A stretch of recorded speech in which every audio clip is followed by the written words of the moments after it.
Hello my lovely students, welcome to Ganit Vigyan. मैं हूं आपकी ट्यूटर शालिनी। आज की इस वीडियो में हम एक्सरसाइज 1D के case study based questions, assertion reason and competency focused questions की प्रैक्टिस करेंगे। नोट्स के लिए हमारी वेबसाइट ganitviggyan.in पे विजिट कीजिए, लिंक आपको डिस्क्रिप्शन बॉक्स में मिलेगा। अब केस स्टडी 1, अब हमें यहाँ पे जनरल बताया गया है कि union of rational numbers and irrational numbers को हम रियल नंबर बोलते हैं। Rational number P by Q की फॉर्म में होते हैं, तो ये सारी डिटेल गिवन है। इसी के बेस पे हमें ये कुछ आंसर्स बताने हैं। एवरी रैशनल नंबर इज, हर एक रैशनल नंबर क्या होगा? नेचुरल नंबर होगा, होल नंबर होगा, इंटीजर होगा या फिर रियल नंबर होगा। एक्चुअल में जो रैशनल नंबर है और इरेशनल नंबर है, हम उनको बोलते हैं कि वो रियल नंबर्स है। जो रियल नंबर हैं वो दो तरह के होते हैं, एक होते हैं रैशनल, एक होते हैं इरैशनल। तो इसमें आएगा option D. Natural number, whole number, integer ये भी हैं, लेकिन एग्जैक्ट हम क्या बोलेंगे कि every rational number is a real number. Next है एवरी रियल नंबर इज, हर एक रियल नंबर क्या होगा? इंटीजर होगा, रैशनल नंबर होगा, इरैशनल होगा, आइदर अ रैशनल और एन इरैशनल। तो यस, ऑप्शन डी, कोई भी रियल नंबर है या तो वो रैशनल होगा या फिर वो क्या होगा? इरैशनल होगा। इसी कैटेगरी में आते हैं। और रैशनल में आगे ये इंटीजर, आपके होल नंबर्स, डेसिमल नंबर्स, वो सब फॉल कर जाते हैं। Third is the sum of two irrational is, दो इरैशनल्स का sum, it can be either rational और इरैशनल। ऐसे दो एग्जांपल्स बताती हूँ। दो इरैशनल नंबर ले लो, एक ले लिया मैंने √3 और एक ले लिया -√3। सम करो इनका, क्या हो गया? 0। 0 इज अ रैशनल। तो अगर आप दो इरैशनल नंबर्स को ऐड करेंगे, you will get rational number. एक और एग्जांपल ले लेते हैं।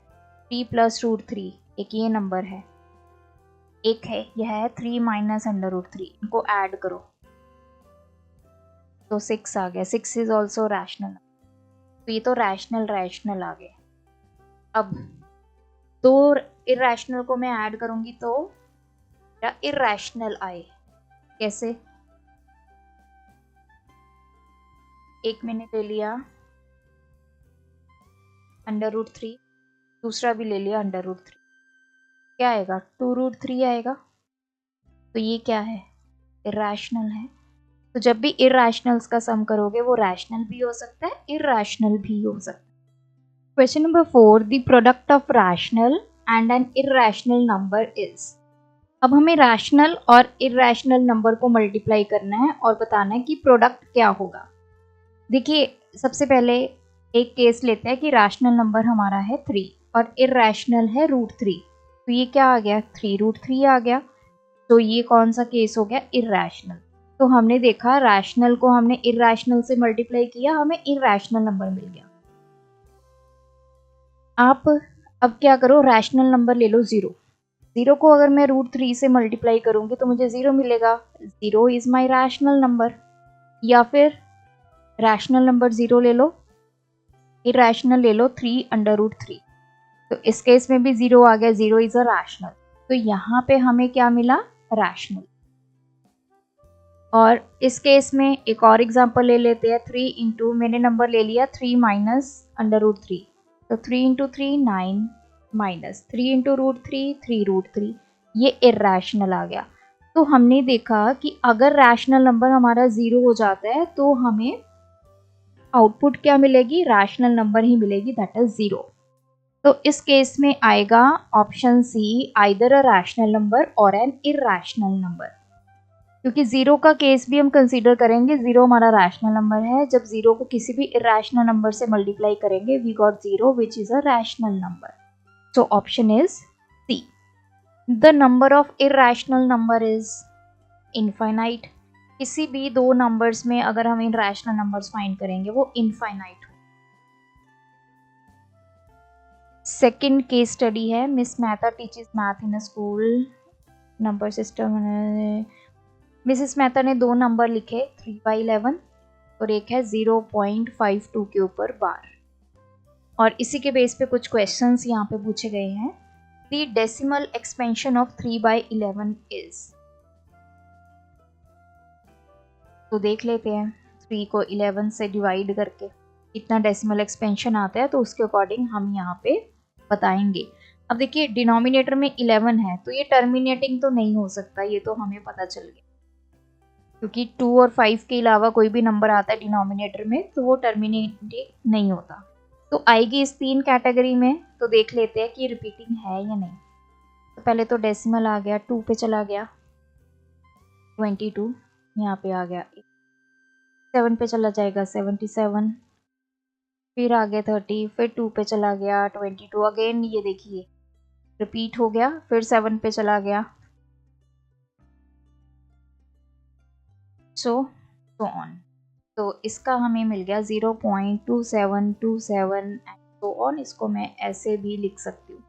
तो ये क्या है, एक तो ये नॉन टर्मिनेटिंग है और ये रिपीटिंग है, तो इसमें आ गया option D, non terminating and repeating.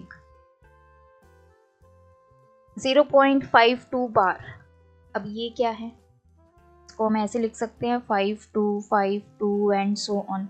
एक तो ये नॉन टर्मिनेटिंग है, खत्म नहीं हो रहा, और ये साथ में क्या है, रिपीटिंग, तो इसका आ गया option non terminating and repeating. Third is the decimal form of 3/11, तो 3/11 का हमने सॉल्व कर लिया था 0.27 के ऊपर bar. 0.52 bar as a vulgar fraction becomes, अगर ये फ्रैक्शन बनाए तो क्या होगा। देखिए मान लीजिए x की वैल्यू है हमारी 0.52 के ऊपर बार, तो इसको ऐसे भी लिखा जा सकता है 5252 एंड सो ऑन। ये क्वेश्चन 1 है।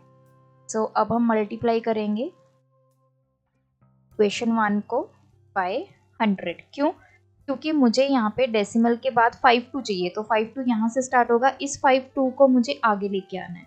मैं 100 से मल्टीप्लाई करूंगी, इधर 100x आ गया, ये आ गया 52.5252 and so on. This equation be 2। Now subtract 1 from 2, तो ये आ गया 100x माइनस x, और इस तरफ आ गया 52.5252 and so on minus 0.5252 and so on. तो ये आ गया 52, x की वैल्यू आ गई 52/99, option A. Question number 5, the sum of 0.52 के ऊपर बार एंड 3/11। अभी देखिए फोर्थ पार्ट में हमने निकाला था 0.52 के ऊपर बार की वैल्यू क्या आ गई थी, 99। तो इन दोनों को ऐड कर देते हैं, 2/99, इसकी वैल्यू हमने ये पुट कर दी, प्लस 3/11, तो 99 आपका एलसीएम आ गया 52 plus 9, 9 3 27। So this is 79/99, option A. Next है assertion reason। assertion है the number obtained on rationalizing the denominator of this is। कहते कि अगर हम इसके डिनोमिनेटर को रैशनलाइज करते तो हमें ये नंबर मिलेगा। देख लेते हैं, रैशनलाइज कर लेते हैं, √5 + 2 अपॉन √5 + 2, तो ये तो आ गया √5 + 2 अपॉन √5 - 2 इंटू √5 + 2। तो ये a + b into a - b वाला फॉर्मूला यूज हो जाएगा, विच इज a², तो √5 का स्क्वायर माइनस b², तो ये हो गया √5 + 2 अपॉन √5 का स्क्वायर 5, 2 का स्क्वायर 4, तो ये आ गया √5 + 2, यही आ गया। चाहे 2 + √5 लिख लो, चाहे √5 + 2 लिख लो, तो असर्शन तो हमारा आ गया ट्रू।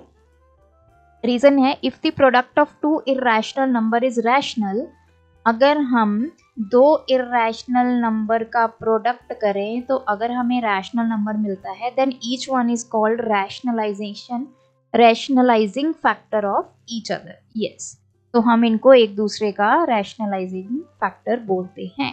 तो दिस इज ऑल्सो ट्रू। तो इसमें आ गया both A and R true.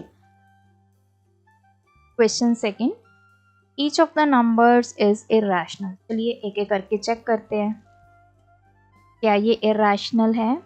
Cube root of 3, yes. Cube root of 2, 3, 4, 5, 6, 7, yes. ये सभी इरेशनल हैं, ट्रू। ये सबका क्यूब रूट है, तो ये सभी।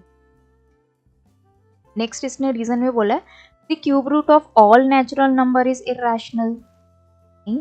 अगर आप क्यूब रूट करेंगे 8 का तो वो 2 होता है, अगर आप क्यूब रूट करेंगे 27 का वो 3 होता है। तो ये बात तो गलत है ना कि सभी नेचुरल नंबर का क्यूब रूट इरेशनल ही होगा, ये तो रैशनल आ रहे हैं। तो इसमें असर्शन हमारा ट्रू है, रीजन हमारा क्या है? False, option A. Competency focused question का फर्स्ट है the sum of all rational numbers between 0 and 0.1 is. तो देखिए 0 और 0.1 में हमारे पास इनफाइनाइट नंबर्स होते हैं, तो इसका सम भी क्या होगा? इनफाइनाइट ही होगा। सेकंड है for rational numbers P Q R S such that Q is the reciprocal of P. Q जो है वो पी का रेसिप्रोकल है, S is the reciprocal of R. तो क्यू को लिख सकते हैं 1/p, मतलब p का रेसिप्रोकल, p का उल्टा क्या हो गया? q। या फिर इसको ऐसे भी लिख सकते हैं p इक्वल्स टू 1/q। और दूसरी तरफ हमें गिवन है s is the reciprocal of r, तो इसको लिख सकते हैं 1/r और r equals to 1/s। The value of the expression, हमें इसकी वैल्यू निकालनी है। पहले हम एक्सप्रेशन लिख लेते हैं, p plus 1/q divide by r plus 1/s। इस पूरे को हमें मल्टीप्लाई करना है विद, यहाँ पे बीच में डिवाइड का सिंबल भी है, यहाँ पे डिवाइड करना, s plus 1/r into divide है q प्लस 1/, तो सब जगह डिवाइड है। तो चलिए इसको कैसे सॉल्व करेंगे? अब देखिए p प्लस 1/q को मैं क्या लिख सकती हूँ? 1/q किसके इक्वल है? p के इक्वल है, तो मैं इसको p लिख सकती हूँ divide by r plus 1/s को हम क्या लिख सकते हैं? r लिख सकते हैं, तो मैंने इसको r लिख दिया डिवाइड बाय, यहाँ पे है s प्लस। अब 1/r को क्या लिख सकते हैं? 1/r को हम s लिख सकते हैं क्योंकि ये रेसिप्रोकल है divide by q plus 1/p को हम क्या लिख सकते हैं? q लिख सकते हैं। तो ये कितना आ गया? 2p डिवाइड बाय 2r, ये आ गया 2s डिवाइड बाय 2q। पहले इसको सॉल्व कर लेते हैं, 2p अपॉन 2r हो गया divide by 2s upon 2q, ये ब्रैकेट। तो यहाँ पे 2 के साथ 2 कैंसिल हो गया, इस तरफ भी 2 के साथ 2 कैंसिल हो गया। क्या बचा हमारे पास ब्रैकेट के अंदर? p upon r divide by s upon q। तो अभी के लिए मैं इसको ऐसे लिख लेती हूँ p अपॉन r। अब देखो ये डिवाइड है, डिवाइड की जगह मैं मल्टीप्लाई कर सकती हूँ। ये हमने फ्रैक्शंस में सीखा था कि जब हम दो फ्रैक्शंस को डिवाइड करते हैं तो डिवाइड की जगह हम क्या साइन यूज कर लेते हैं? मल्टीप्लाई। और जो उसके बाद वाली फ्रैक्शन होती है उसको हम कर देते हैं उसका रेसिप्रोकल, मतलब न्यूमिनेटर डिनोमिनेटर बना दो और डिनोमिनेटर न्यूमिनेटर बना दो, तो ये q अपॉन s आ जाएगा। अब p इंटू क्यू, ये हो गया P Q upon R S. अब देखो, अब मैं अगेन वैल्यू पुट कर सकती हूँ p Q की वैल्यू क्या है 1/P, तो यहाँ पे Q की वैल्यू हम लिख देंगे 1/P। नीचे हमारे पास क्या है RS, तो मैंने R को ऐसे लिखा, S हम क्या लिख सकते हैं 1/R, तो यहाँ पे 1/R। तो ये क्या हो गया P से P कैंसिल, यहाँ पे ये R से R कैंसिल, तो ये कितना आ गया 1। तो इस पूरे एक्सप्रेशन को सॉल्व करके we got answer 1।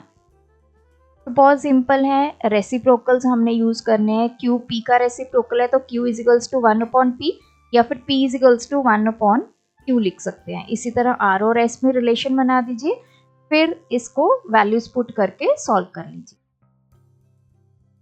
Question 3, 0.6 plus 0.7 bar plus 0.47 bar is equals to. देखो ये तो हमें सीधा सीधा डेसिमल फॉर्म में गिवन है, बट इसको हमें वल्गर फ्रैक्शन में कन्वर्ट करना पड़ेगा। हमारे पास है, पहले हम ले लेते हैं x 0.7 बार, पहले इसको सॉल्व कर, तो x कितना आ गया 0.777 एंड सो ऑन आ गया। तो इस इक्वेशन को मल्टीप्लाई करेंगे,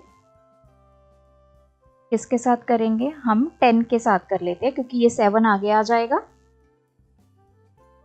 तो 7.777 एंड सो ऑन।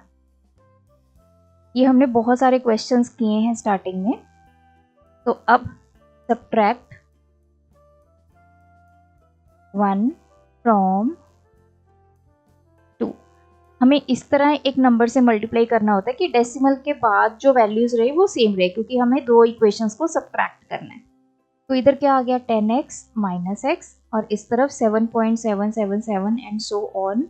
इसमें से हमें माइनस करना है क्या वैल्यू 0.777 एंड सो ऑन। ये आ गया 9x, ये आ गया 7, x की वैल्यू आ गई 7/9। तो इसको सॉल्व करके हमें 7/9 मिल गया। अब नेक्स्ट है, ये मान लेते हैं x 0.47 के ऊपर बार, तो कितना आ गया 0.4777 एंड सो ऑन। अब हमें इसको किसके साथ मल्टीप्लाई करना पड़ेगा, यहाँ पे 10 के साथ, ताकि ये दो वैल्यूज 100 के साथ ये दो वैल्यूज आगे आ जाए और पीछे क्या बच जाए हमारा सिर्फ 777। तो पहले हम इसको 10 के साथ मल्टीप्लाई करते हैं। इक्वेशन 1 ले लेंगे, तो इसके क्या मिल गया 10x, और इधर क्या मिल गया 4.777 एंड सो ऑन। अब देखो इक्वेशन 1 और 2 तो सब्ट्रैक्ट नहीं हो सकती क्योंकि डेसिमल के बाद हमें सेम वैल्यू चाहिए। यहाँ पे 47 है, यहाँ पे 77 है।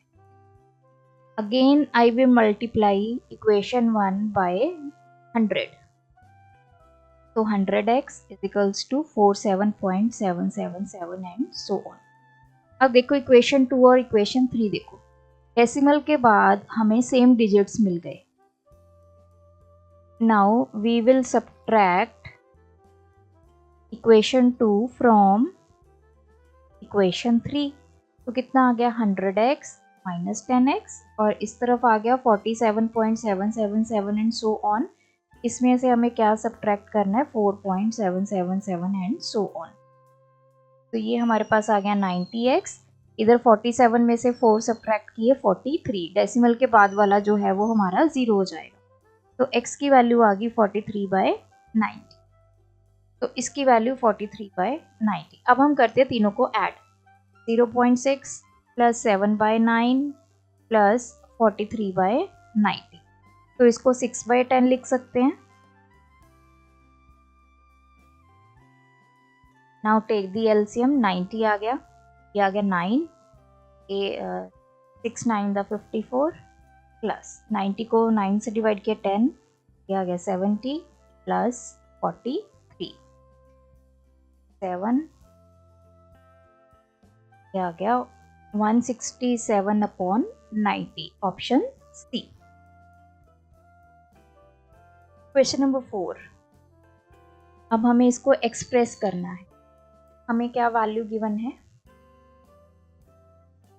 4, फिर अंदर 3 का स्क्वायर और ये पावर हमें 3। देखो पहले इंटरनल वाला रूट हम सॉल्व करेंगे, तो ये क्या है 3 का स्क्वायर, यहाँ पे 4 है, तो ये क्यूब रूट है, क्यूब रूट मतलब पावर 1/3, तो मैं ऐसे लिख सकती हूँ, मतलब 3 की पावर कितनी आ गई, 2/।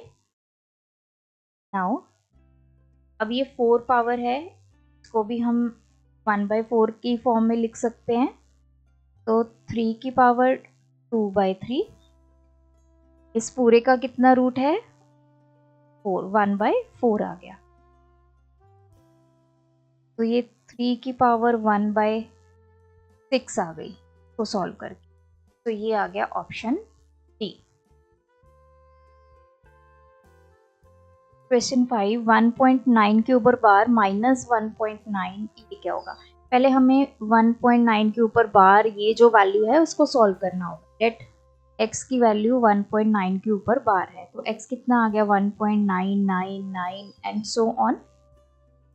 तो I will multiply equation 1 by 10 से कर लेंगे, तो 10x इज इक्वल्स टू ये आ गया 19.999 एंड सो ऑन।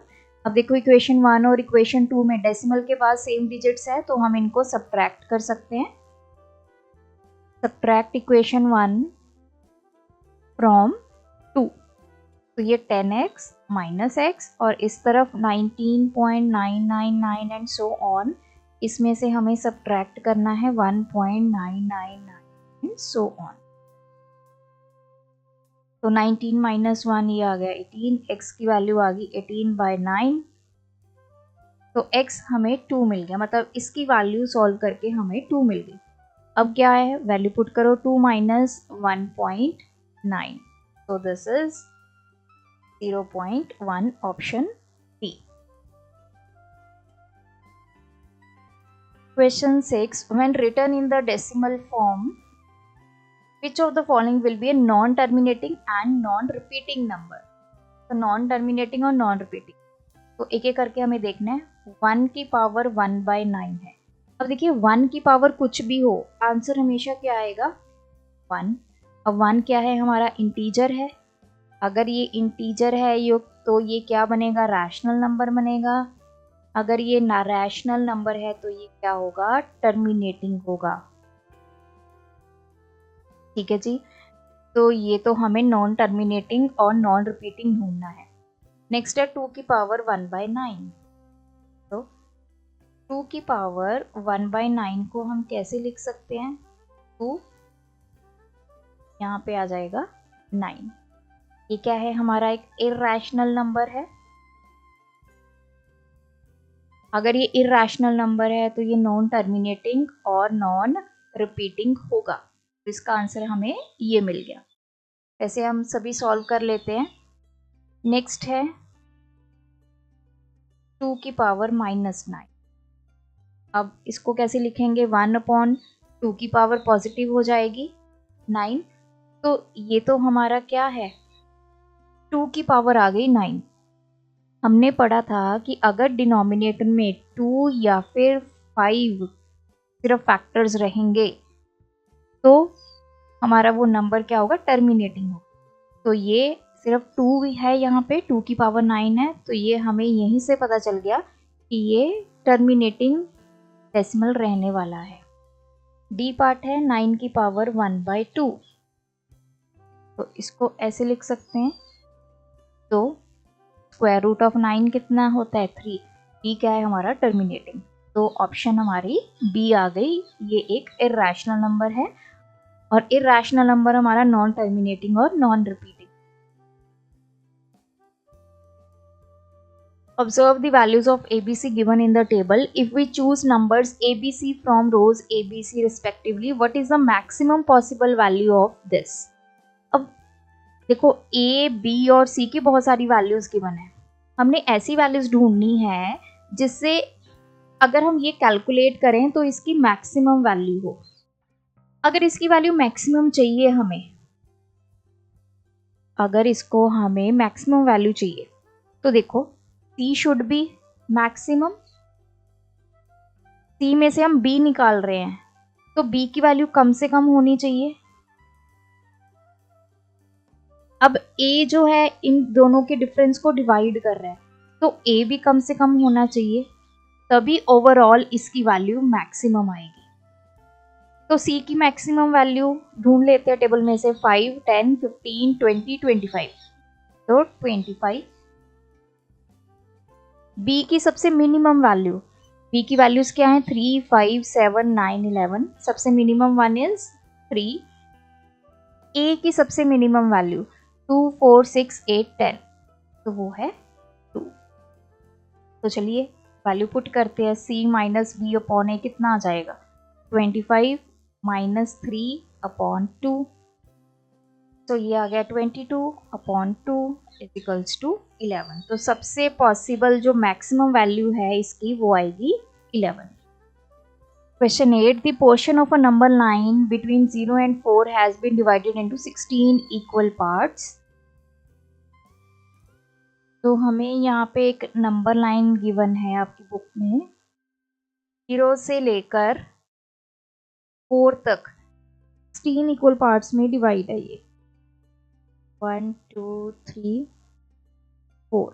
ये A होगा 1, 2, 4, 1, 2, 4 ये C, 2, 3 ये 4th पार्ट हमारा होगा D। Highlight the portion of number line in which the reciprocal of any rational number is greater than the number itself. अब हमें यहाँ पे वो पार्ट हाईलाइट करना है जिसमें अगर हम कोई रैशनल नंबर सिलेक्ट करते हैं तो उस रैशनल नंबर का जो रेसिप्रोकल होगा it is always greater than the number itself. पहले समझते हैं। मान लीजिए कोई रैशनल नंबर हमने पिक किया x, तो क्वेश्चन में क्या बोलता है कि उस रैशनल नंबर का रेसिप्रोकल कर दो। तो मैंने 1/x कर दिया। इज ग्रेटर देन, ये वैल्यू हमेशा ग्रेटर देन होगी किससे, द नंबर इटसेल्फ। नंबर क्या है x। तो हमने ऐसी वैल्यू ढूंढनी है जिसका रेसिप्रोकल अगर करे वो बड़ा होगा उस अपने ही खुद के नंबर से। देखिए वैसे तो यहाँ पे पॉजिटिव वैल्यूज गिवन है, ये A1 हो गया, B2 हो गया, C3 हो गया और D4 हो गया। जो नंबर लाइन हमें गिवन है वो पॉजिटिव गिवन है। इसका मतलब x भी क्या होगा, हमारा एक पॉजिटिव नंबर होगा। तो हमें समझ में आया। तो मैं इसको मैथमेटिकली भी बता दूंगी आपको, जनरल भी बता दूंगी। अब देखो 1/x है ग्रेटर देन x है। अब मैं क्या करूंगी, दोनों तरफ multiply both sides by x। तो चलिए इधर 1/x से भी x को मल्टीप्लाई कर देते हैं, उधर भी x को x से मल्टीप्लाई कर देते हैं। तो ये तो कैंसिल ही हो गया, 1 ग्रेटर देन x स्क्वायर हो गया। Now I will take square root on both sides, क्योंकि मुझे x की वैल्यू निकालनी है तभी मैं ये स्टेप्स को फॉलो कर रही हूँ। I need value for x। तो इस तरफ भी हमारा स्क्वायर रूट हो गया और इस तरफ भी स्क्वायर रूट हो गया। इधर तो बचा 1, इधर क्या आ गया x। तो हमें यहां से समझ आया x is less than 1। x less than 1 मतलब कौन सी वैल्यूज, ये वाली वैल्यूज, ये सारी 1 से छोटी वैल्यूज। 1 नहीं आएगा, मतलब 1 से थोड़ा सा आपने पीछे से ही स्टार्ट करना है, और 0 भी नहीं आएगा। तो ये सिर्फ इतना पार्ट है। अब कोई एग्जांपल ले लेते हैं। अब हमें पता लगा कि x की वैल्यू जो है वो 1 से छोटी है, मतलब x जो है वो आपका 0 और 1 के बीच में कहीं लाई कर रहा है। तो 0 और 1 के बीच में हम कोई रैशनल नंबर ले लेते हैं। मैं कोई भी रैशनल नंबर ले लेती हूँ। सबसे पहला रैशनल नंबर ले लेते हैं 0.1। कोई भी अज्यूम कर लीजिए आप। 0 और 1 में कोई भी रैशनल नंबर लेकर आप इसको अप्लाई कर सकते हैं। तो जैसे मैंने 0.1 की एग्जांपल लिया, आप कोई भी ले सकते हैं, लेकिन the rational number should lie between 0 and 1, greater than 0, less than 1। अब इसका रेसिप्रोकल कर लो। रेसिप्रोकल क्या कहता है, 1/x कर लो। तो 1/0.1 आ गया। तो 1 अपॉन, इसका जब मैं डेसिमल हटाऊंगी तो ये 1/10 हो गया। तो 10 ऊपर चला जाएगा, रूल तो यही कहता है ना। तो मेरे पास 1/x जो इसका रेसिप्रोकल है उसकी वैल्यू कितनी आ गई, 10। ये 10 जो है वो x से बड़ा है ना, मतलब हमें मिल गया 1/x is greater than x मिल गया ना, 10 इज ग्रेटर देन 0.1, और यही हमें बोला था कि वो रैशनल नंबर का अगर रेसिप्रोकल करेंगे it should be greater than the number itself. तो हमने रेसिप्रोकल करके देखा, 10 आ गया, 10 is greater than the number हमने क्या लिया था 0.1। आप कोई भी नंबर लेके देख लीजिए, लेट x मैंने ले लिया 0.01, इसका रेसिप्रोकल कर दो,